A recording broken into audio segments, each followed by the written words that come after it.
Bien, je reprends avec Océane parce que j'ai eu une petite coupure intempestive due à une mauvaise manip de ma part. Alors Océane, elle est née médium, elle a toujours été médium.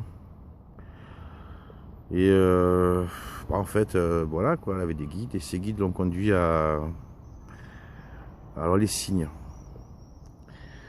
Voilà, elle était devenue obsédée par les signes, les heures miroirs.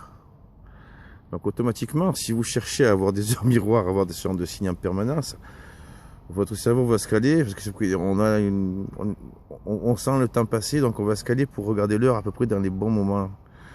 Euh, Ça aurait pu être des plumes, ça aurait pu être autre chose.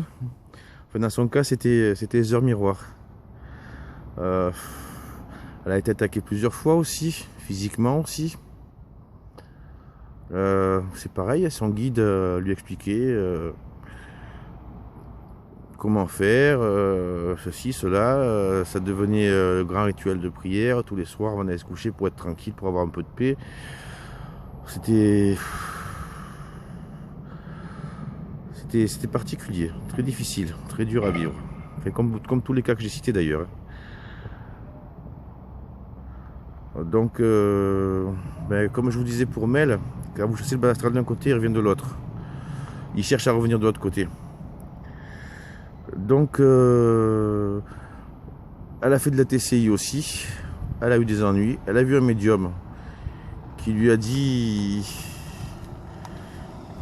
entre autres choses, vous êtes une sorcière, tatati tatata. Donc le gars travaillait aussi pour le bas astral. Évidemment, quand elle est arrivée chez elle, c'était déchaîné. Quand elle est rentrée chez elle, ça s'est déchaîné davantage. Que dire de plus? Ça a été nettoyé par plusieurs personnes aussi, à plusieurs fois. Alors, entre autres choses, faut pas croire parce que vous n'êtes pas chez vous que vous craignez rien.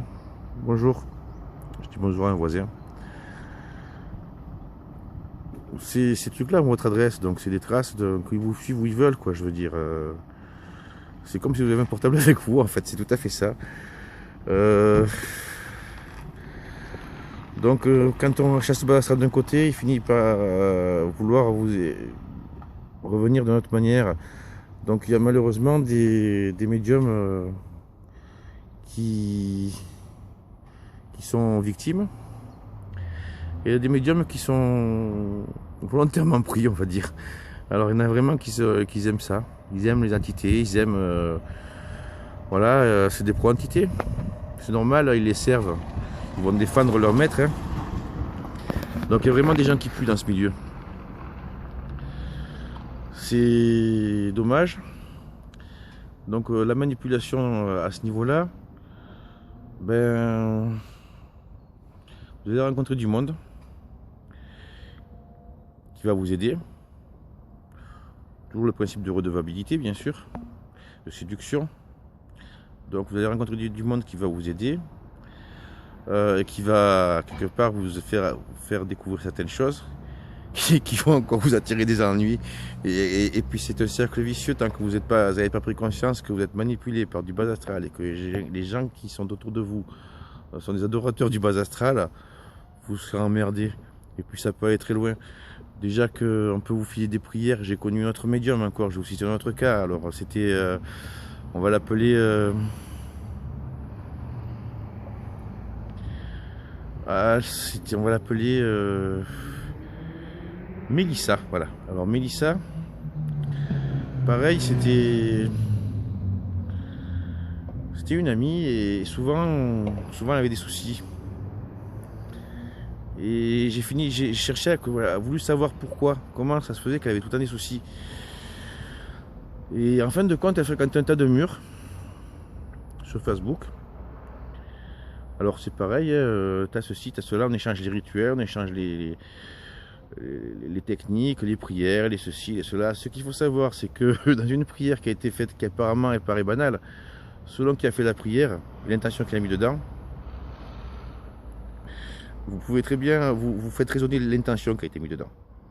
Donc si la personne avait une mauvaise intention, dans sa prière, cette mauvaise intention, chaque fois que vous allez réciter sa prière, ça va la faire résonner.